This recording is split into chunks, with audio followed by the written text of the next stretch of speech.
Hi, this is Senior Grandmaster Jimenez. This is chapter 14 of My Story, Like It or Not. This chapter is about being rich and being poor. It's kind of a good chapter because it kind of makes you kind of think a little bit.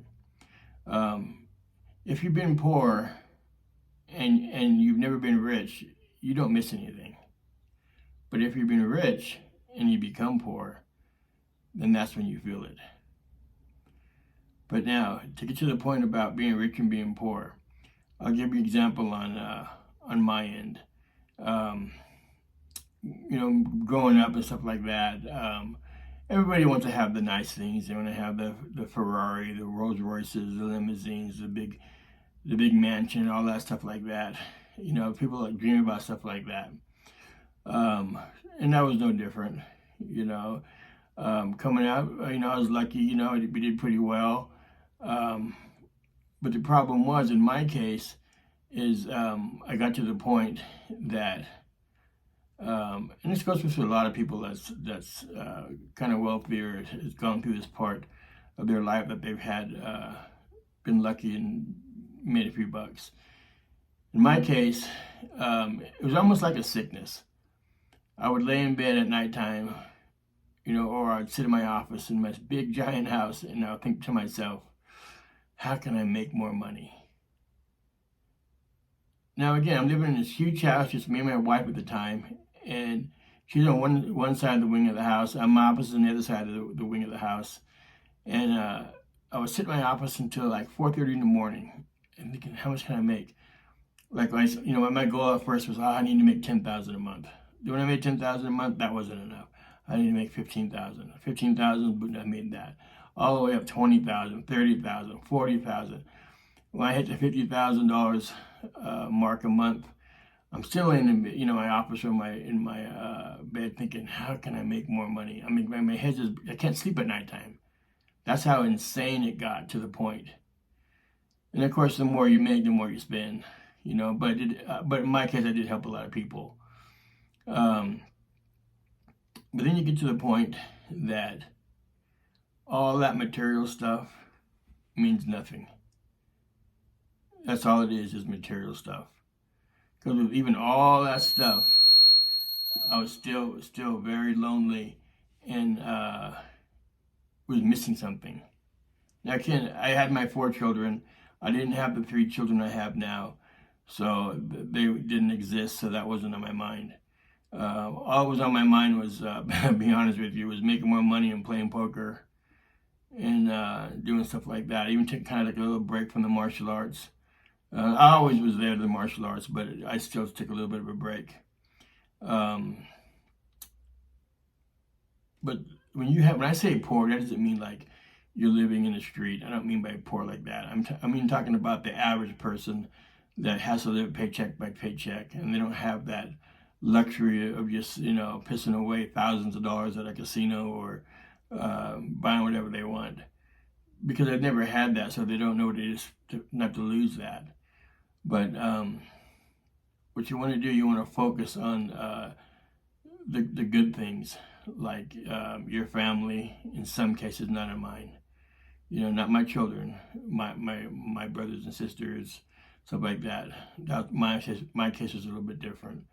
But you want to focus on that. Because I found in myself when I didn't have got rid of all these things. My limousine, when I didn't have it no more, and a big house, and I went down to just a regular house up in Lake Tahoe, enjoying the mountains. I felt more peaceful and more like, how would you use the word, soulful, and also because I have my 3 children here I take care of, and they're my life right now. If it wasn't for them, I wouldn't know what to do. Because like I said, playing poker all day, for hours and hours and hours and hours, oh, I loved it. But yet when you got off the table and you went home, and I'm in my limousine driving home, it was so lonely and so boring. And I come into this, big house or whatever, and nobody be there. 'Cause at that time, my wife had already left. And so sometimes when you think you have all the success in the world and stuff, Don't you think for 1 second all those people are out there that are driving around in their Rolls Royces and Ferraris and they're in the big mansion and stuff, they're the most happiest people. Now, sure, let's take it for granted. It's better off to be rich than be poor. I mean, I'll tell you that right off the bat. But you have to have that one value and separate that. And that's in my case, that was the point I didn't do. And I'm not going to sit here and put a halo on my head, because I did. I got very arrogant, especially when I was in Las Vegas for all those years playing. You got so spoiled, just like you see some of the celebrities that are total fucking assholes on TV, and you think, how can they be so rude like that to people? If you're in their shoes, and you have to be in their shoes, you'll understand why they get that way. Now, is it right? No, it's not right. It's completely wrong.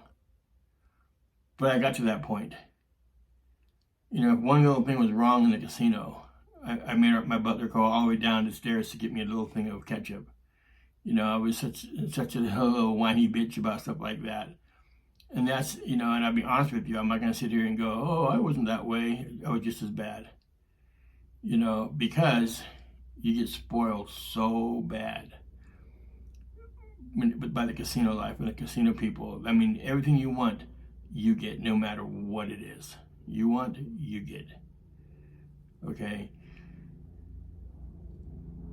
And that's why I stopped the casino bit, because I caught myself towards the end. You know, after all those years playing, I thought to myself, when I got there, I was thinking, oh my God, I'm going to be here for another, 14 days or whatever. I just started to dread it a little bit. And I didn't care about the money.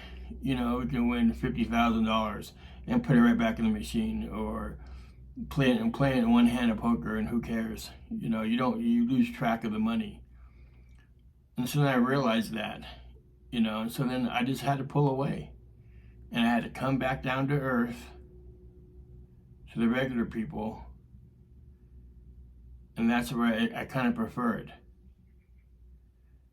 It's just being a regular person. So anytime you think that you're richer is better, it's not better. Not at all. You have to weigh the good and the bad. My karate studio, I had a lot of parents come in there. And when I say poor again, I'm not saying that they live in the street. I'm saying that they're just an average person. I mean, I'm using that word wrong, poor, but they're just an average person. But yet I've seen the happiness in their face, the closeness to their children and stuff. In my case, my older children, when they called me is when they wanted money. One of my daughters, on her phone, it wasn't dad on her contacts. It was ATM. My oldest one would call up, and I would just say, Dad, how much you want? Oh, it's not like that. Well, you can have another 1,000 for the week. Sure, come get it. Because I knew I always had it in my pocket. So that's exactly what they do. And, and it did hurt my feelings. So, and then one of my daughters called me up, and she started talking to me like how I was doing and stuff like that. And I said to myself, I was so happy sitting there. And I was thinking, wow, she just called me to see how I was doing. Then it was the last second of the phone call. Oh, by the way, Dad, I need a new iPhone. You think I can go get it tomorrow? Sure. So when I hung up, I was very sad. So, like I said, those are the little things that people don't realize that do happen, or take it for granted. So again, this is chapter 14. I kind of throw that out there and talk about the difference between having it and not having it. And a lot of times you're better off not having it, because you have a better life.